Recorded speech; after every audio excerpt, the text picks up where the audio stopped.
Assalamualaikum warahmatullahi wabarakatuh. Salam sejahtera bagi kita semua. Perkenalkan, nama saya Dian Rahmawati dari Fakultas Keguruan dan Ilmu Pendidikan, Prodi Pendidikan Bahasa dan Sastra Indonesia. Di sini saya akan membahas buku dengan judul Keterampilan Berbicara sebagai Suatu Keterampilan Berbahasa, karya dari Dr. Haji Nawawi, Magister Sarjana Indonesia, Dr. Haji Ummul Qura, Magister Pendidikan, dan Indah Rahmayanti, Magister Pendidikan. Diterbitkan oleh UHAMKA Press. Tebal buku ini 140 halaman. Saya akan mengambil salah satu bab dari buku ini, yaitu bab 5 dengan judul Debat, karena menurut saya itu menarik. Menurut hakikatnya, debat merupakan ungkapan pendapat, ide, gagasan, untuk menemukan suatu baik tidaknya usulan tertentu. Pada penerapan debat terlihat jelas terdapat pihak pro dan kontra yang menjadi suatu kontroversi. Selanjutnya ada norma debat yang meliputi memiliki pengetahuan yang mendalam tentang pokok pembicaraan, memiliki kompetensi menganalisa, memahami mengenai prinsip-prinsip argumentasi, apresiasi terhadap kebenaran fakta-fakta, kemampuan menemukan hasil pemikiran yang keliru dengan penalaran, memiliki kemampuan dalam pembuktian kesalahan, memahami pertimbangan persuasi, keterarahan, kelancaran, dan kekuatan dalam menyampaikan pesan. Nah, itu tadi norma dari debat. Sekarang kita lanjut pada sikap debat. Debat dengan jelas membicarakan yang pro dan kontra sebagai suatu pembelajaran menghadapi sengketa.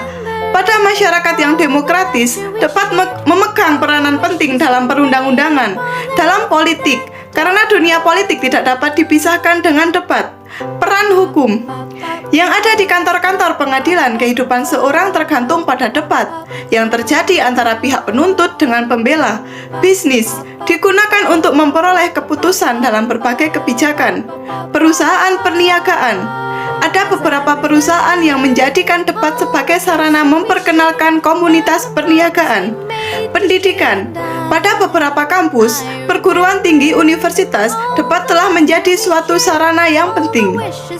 Menurut Zainal Arifin dan Anung Haryono, debat merupakan salah satu metode pengajaran yang sangat penting untuk meningkatkan kemampuan akademik siswa. Materi ajar disusun dan dipilih menjadi paket pro dan kontra. Siswa dibagi ke dalam 4 kelompok dan setiap kelompok terdiri dari 4 orang. Jenis debat. Di dalam buku ini terdapat 4 jenis debat. Di antaranya: 1. Parlementer atau majelis. 2. Pemeriksaan ulangan. 3. Formal kontroversial. Dan yang terakhir, debat pendidikan. Syarat-syarat susunan kata yang proposisi. Pembicara hendaklah meneliti agar usulannya sudah jelas memenuhi tuntutan-tuntutan atau syarat-syarat tersebut. Di antaranya, kesederhanaan. Usul-usul yang rumit dan berbelit menyebabkan analisis yang sukar. Kejelasan. Pernyataan-pernyataan yang samar-samar, tidak jelas, menimbulkan beragam penafsiran yang timbul dalam perdebatan yang membingungkan. Kepadatan. Kata-kata hendaklah dipergunakan sedikit dan sepadat mungkin. Susunan kata afirmatif. Usul yang negatif seakan-akan dapat memutarbalikkan posisi afirmatif dan negatif. Pernyataan deklaratif. Suatu pernyataan yang lebih tegas lebih disukai daripada suatu pertanyaan. Kesatuan. Sebuah gagasan tunggal sudah cukup bagi satu perdebatan. Usul khusus. Usul-usul yang bersifat umum akan mengakibatkan perdebatan yang terpancar dan tidak memuaskan. Bebas dari prasangka. Bahasa-bahasa berprasangka akan memperkenalkan asumsi-asumsi atau praanggaran yang tidak tepat dalam usul. Dan yang terakhir, ada tanggung jawab untuk memberikan bukti yang memuaskan.